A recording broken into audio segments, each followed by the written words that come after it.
What's up, Nintendo gamers? The Kid here with another Sonic Lost World update. So, according to Rich of IGN, Sonic Lost World runs at 60 frames per second, and the 3DS version runs at 30 frames per second.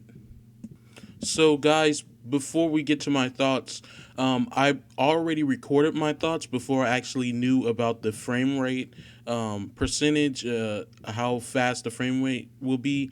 So you'll be hearing me saying there's no actual news and not even going to into detail about the game running at 60 frames per second because I already recorded before I had any knowledge of this news. So sorry about that, but I do have a pretty good opinion about the demo and stuff, so that's why I didn't want to redo it. So sorry for that, but in the next update, I'll have more details and things to say about the game being at 60 frames per second. So sorry again about that. So yeah, here's my thoughts. So, guys, they didn't really release any new information about the game, so this is just going to be my thoughts. It's not going to be rehearsed, or it's just raw because I tried to look for any information about the game in that new IGN demo gameplay, but really there wasn't. We'll be getting that news at a later time, probably at Nintendo's E3. They didn't discuss anything much else than things we already knew about that they revealed not too long ago. So, my thoughts on this gameplay, man. The gameplay looks good right now. I can't really say for sure how the game's going to be because what they were playing was a demo. I did see a little glitches and some things that were inaccurate, like when they played on Desert Hill or Desert Ruins 1, it said Desert Ruins 3 while they were playing and completed the game. So it was a little weird for that to happen, but it is a demo, of course, so it doesn't really represent the final build of the game. All that well, and there were other little errors and stuff like where Sonic was doing his homing attack on the Desert Ruins 2 level, and it stopped for a minute. Sonic stopped and it kind of froze for a second and then it reverted back. So you should never really base a game, I mean, you can have an opinion, but I wouldn't make a judgment call with the game if it's a demo. And that's something people, do a lot, especially the Sonic fan base. I'm not saying all the Sonic fan base, but when, the hardcore just everything is done wrong, Sonic fan base comes into play. Yes, they tend to judge the game through demos and stuff the entire game. So yeah, the gameplay for me, it looked great. No telling how the game is going to be when seeing the final build, but for so far, I like the way the gameplay looks and how Sonic moves and stuff. I do have a few gripes. I don't really much like how his running animation looks. That's pretty much one of the things that it just looks kind of weird. I don't know if watching a video has an effect on it. It probably most likely does. I'll probably like it when I actually play the game. Because it just looks like these circles. I know it's the figure eight, running animation that they had from Sonic. What's it called? I just forgot the name. It was from a classic Sonic game. I cannot believe I forgot the name of it. But I think it was Sonic's on Sega Saturn or something. I don't. I can't believe I forgot the name. I just cannot believe that. But it looked a little like there was just a hole in the middle of his running animation. But I'm sure that's because you never should really judge off of videos. Videos don't really do it justice until you have the game right in your hand and you could see really all the details and stuff that you most likely could never have seen during a pre-recorded video. So I'll hold off on that, but as far as now, it just looked a little weird. I guess that was the video, so I'm just going to blame it on the video for now. um, the level design, yes, it does actually look more like Super Mario Galaxy this time around. Sure, there's some Sonic Extreme things in there, but the core, level design looks something out of Super Mario Galaxy, and that's no problem at all. That's great. Those are two great things. Sonic and Super Mario Galaxy's level design. Those are two great things that, from what I'm seeing now, looks like they mixed together pretty well.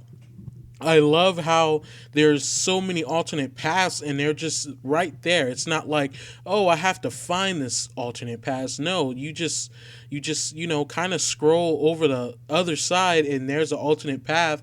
And I loved how they showcased that, the Sega representative, of how you could just don't have to go the same way each time. And it looks that way, just from this first segment that they were in the level on Windy Hill. It just looked it so, unique compared to other Sonic games. It looked at like a game that was a 3D Sonic game that actually had a very true rendition, transition actually, to the 3D plane that also introduced into the 2D gameplay. So I'm saying the 2D, it looks like a 2D game of Sonic, but into a 3D plane, kind of like how Super Mario 3D Land was. It had the feel of a 2D Mario, but it was in a 3D plane, and it mixed so well. And that's what this game looks like, and I really like that. It's different and it looks better. Now about the speed that Sonic runs, people have been saying like it looks like he's twitchy when he transitions from walking to running. Again, demo, things like that are going to happen. Things are going to look incomplete or kind of flawed. So I will wait till I see gameplay of a more finished build of the game before I say that. But to me personally, it didn't really look like that.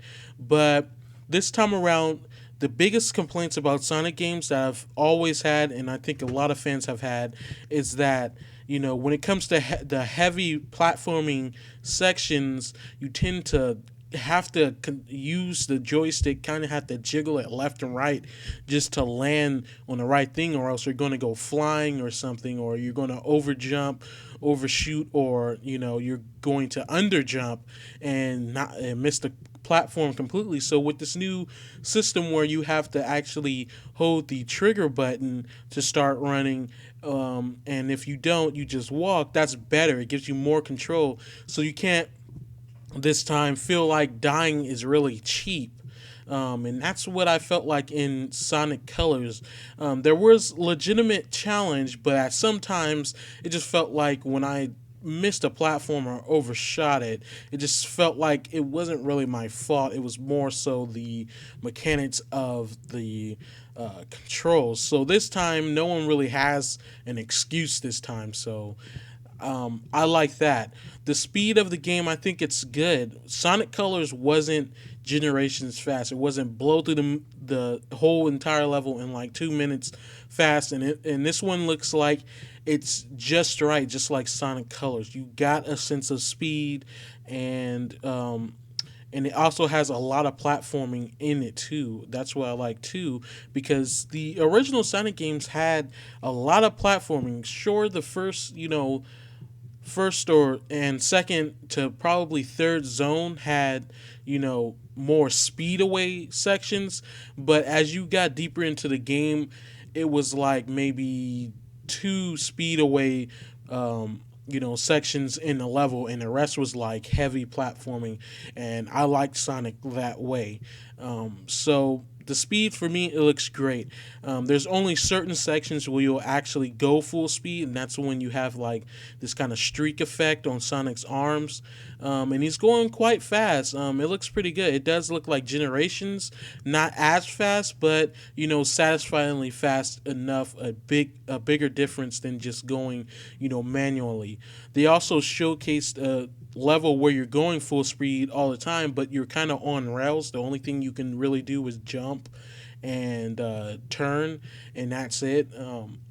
That's cool. Some people may gripe that, hey, I don't want to be on rails. I want to be able to be free and stuff. But at the same time, I can see where probably moving freely will probably get you killed, especially on the level that they showcase. And that was on Desert Hills, or I keep on saying hills, but Desert Ruins too, where that was all on rails. And it looked like a very fun level. It looked challenging. It didn't look really easy at all. The player was making it look easy, but there were so many alternate paths and stuff, and I could see what people would be like, "Oh my god, which one should I take? Should I take the left or the right, or should I go under?" And that's the whole thing. There is a gravity effect on this game, where you will be upside down, literally, or the camera will rotate with you, but the scenery in the background will be upside down. I think that's cool. It looks like a great Sonic game. The whole parkour system looks great too. Climbing up trees and flipping over them or running up walls. That all looked like it transitioned smoothly. And this time around, oh my god, I'm so glad that you can go into the spin dash without some type of special, what's it called? These little, treadmills or whatever. You could just go into that and speed up real fast that way. We haven't seen that in a Sonic game in a while, especially a 3D game. I think the last Sonic game that did that was the Sonic Adventures games, and using the ball in that, the spin dash in that was like, it was really slippery and really inaccurate. You had to be really careful with that, or you were going to go flying off the wall. But this one looks like it's more in control. The level design, again, it looked at more Super Mario Galaxy esque, but it was so dynamic. And again, the alternate paths makes it so much better because it seems like every world or zone has a total of 3 levels, from that error that showed up on a Desert Ruins level. It looks like every world will probably have 3 levels, maybe more. I'm not sure if there's going to be Sonic Colors amount of zones in a world where there's like 6 levels or so, but for now it looks like 3. And having alternate paths like that, where you can skip an entire section and be in a completely different place, because of that, that's cool. That's really cool. That adds a lot of replay value to play the actual zones again, because that's one thing. Sonic games tend to have 1 or 2 alternate paths. This game looks like for each world or level, it has at least 4 or maybe more. From the Windy Hills zone, the Windy Hills zone had like, I believe, like 4 or 5 different paths you can go, just based on what I've seen, and a little bit of speculation, which is very, very cool. I loved how they put the cannons back. That's from the classic Sonic games. I believe they first popped up in Sonic 2. I may be wrong, but along the lines of that era of Sonic games, and those actually boost you full speed. There's also renditions of these cannons too, where they're like plants, like you've seen on Desert Ruins. And one thing that's confusing about Desert Ruins, it looked at nothing like a desert or anything. I know they have a play on dessert, but at the same time, if you're going to have something desert, Ruins, make something that looks like desert and ruins. It looked at nothing like that. I seen a bunch of candy and stuff. I seen nothing that looked at like sand. It's actually a very misleading world. I never seen anything like that. And I think a lot of people have noticed this too. It's like, okay, now we're in a world called desert ruins, and I'm surrounded by candy. I don't even see any sand or ruins at that. And then the next zone is completely different from that zone, where we're on wood, in a forest, and traveling through honeycombs. It's like it makes really no sense. Maybe they should have just called it Sweet Tooth Zone or something, because that would have made way more sense than to call it Desert Ruins. Now, on the 3DS version of the game, it was actually a desert and ruins. But on the Wii U version, it wasn't. So it's a little confusing. I don't know what Sega was thinking there. I don't know. Um, for some reason, I'm starting to think that maybe there was an error in the demo where these two places are different, from one another. They don't belong in a desert ruins, zone. Who knows? But it just overall looked at really zany and just really, off-putting, because I expected to see something sandy or something, just like in New Super Mario Brothers U, where it was desert something, I forget, but there was dessert and stuff in the background, but you were actually in a desert and stuff, so it made sense. But yeah, I'm just rambling about this. So those are my thoughts, guys, on the gameplay, the IGN demo. If you guys want to see it, you guys can click the link in the description for that. I don't have any sources right now of any type of news for today, because there really wasn't any news. So tell me what you guys think about the demo in the comments below. Like and subscribe, and I'll be doing more updates on Sonic Lost World as more things are revealed. See you guys at E3.